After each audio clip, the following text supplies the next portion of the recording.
Welcome to Book TV. I'm John Purcell, and I'm here with Dan Gregory and Kieran Flanagan to talk about selfish, scared, and stupid. Welcome, guys. Thank you. Thank you. Now, I don't want to take offence, but you know, I'm a pretty clever fella, and I started reading this book and I was told I wasn't clever, and that I'm pretty much the title. I'm selfish, scared, and stupid. Why am I selfish, scared, and stupid? Well, I don't think that this necessarily takes away the fact that you're clever. In fact, we're all clever some of the time.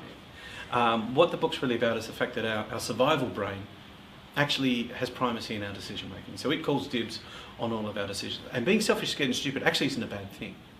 It's actually why we survived as a species. Being selfish made us look out for number one. Being scared made us mitigate the risks that we faced. And being stupid made us look for the simplest, easiest solution to our problem. So it's actually a survival mechanism. The only problem is we tend to think of it as a negative, so we try to deny it a bit, and that's a problem. So I should just embrace these attributes of myself within. That run when I'm scared. Definitely. I mean, we talk about it as swimming with the current of human nature. So what do you learn when we grow up in Australia about swimming the ocean?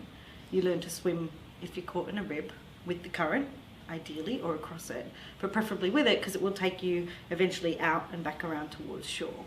But too often we swim against it, which means we get tired, we don't get anywhere, and without rescue we probably drown. So it kind of makes sense. What you're telling us is to look at our basic self and let it at least give us some answers in some form. Yeah, but most of the time in our lives, whether we do it with ourselves, whether we do it with our teams, or whether we do it with our customers, if that's who we're dealing with, we tend to rely on people being not selfish, but selfless, bold, and incredibly intelligent. And what we're suggesting is that's not a great thing to rely on. So one of the reasons that we fail so much in life is that we fail to plan for failure.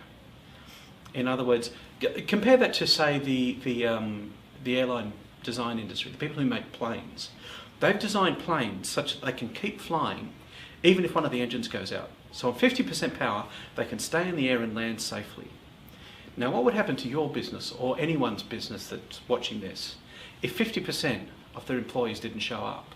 They'd crash and burn, right? Yeah. Now, here's the thing. 50%, according to Nielsen research, or Gallup research rather, 50% of the workforce is disengaged in the work that they're doing. So only 50% are really showing up anyway. And then we worry why we're having so much trouble in our business. So rather than designing a business model based on the fact that, well, we need everyone to be at 100%, otherwise we're going to fail, is how do we create systems and processes in our business such that our businesses can still function and can still get done what we need to get done, even when people are disengaged. I've been involved in small businesses, restaurants and the like, where you see that failure to understand how things are actually running. So they have a few quiet days and they decide not to put the staff on. Yep. So then they suddenly have business and they can't run it and they lose those customers forever because their service was terrible. Isn't it? I know that you're finding good reasons in there, but it's a sort of a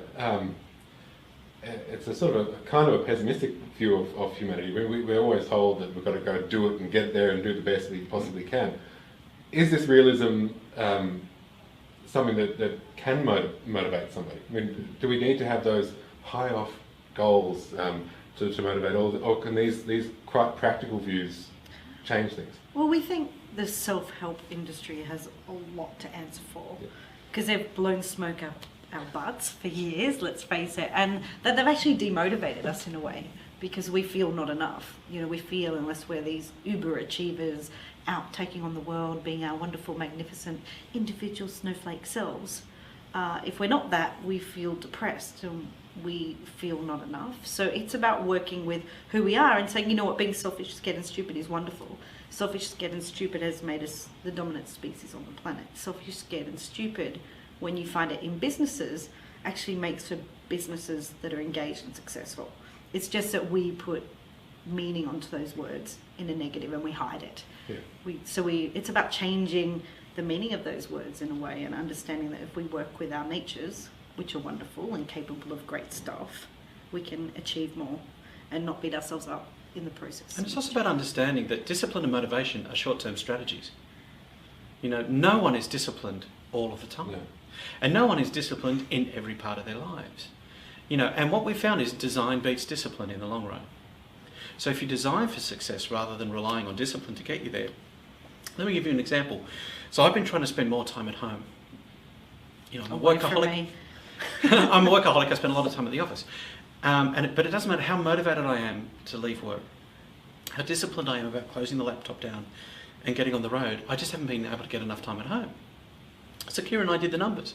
What we found out is I've got an hour's commute to work, which means I've got an hour's commute home, which is 2 hours a day, or roughly 10 hours a week. That's one long day every week, times 52 weeks, factor in weekends. That's 2 whole months every year away from home. Motivation can't solve that problem. Discipline can't solve that problem.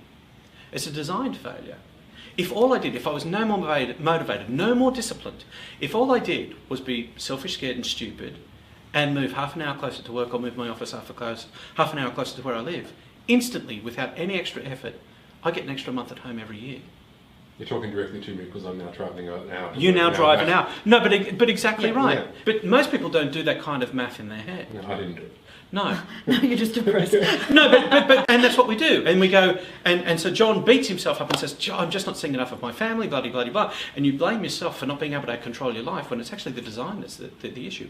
And that's what we're really talking about. How do we design with our primitive brain in mind, our survival brain in mind, rather than beating ourselves up?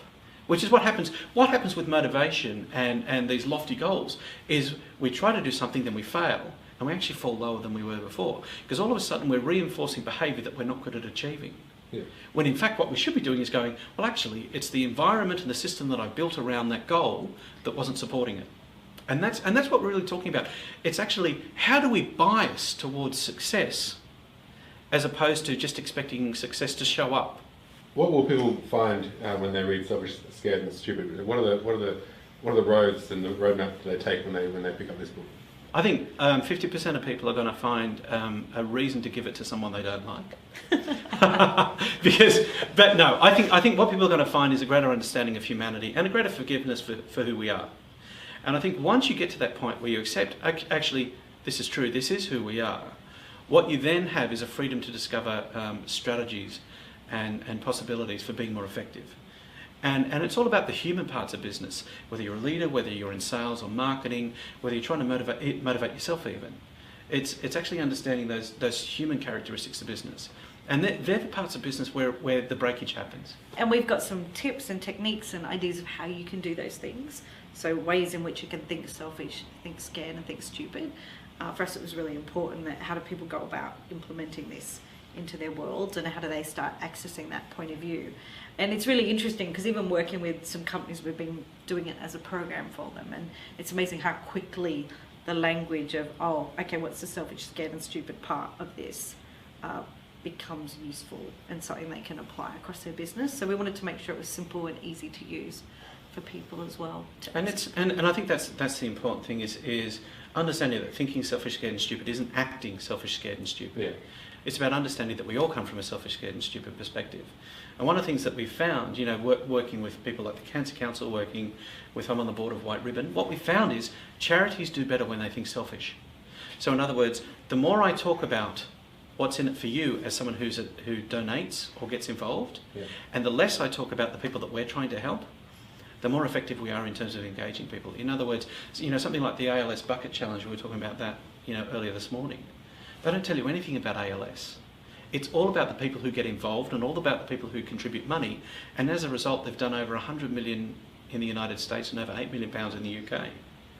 Again, by thinking selfish, not talking about their agenda, but talking about here's what's in it for you, they've actually got a greater level of involvement. Thank you very much for both coming in and talking to me about your new book. Thank you, John. Thanks. Selfish, Scared and Stupid is available from booktopia.com.au right now.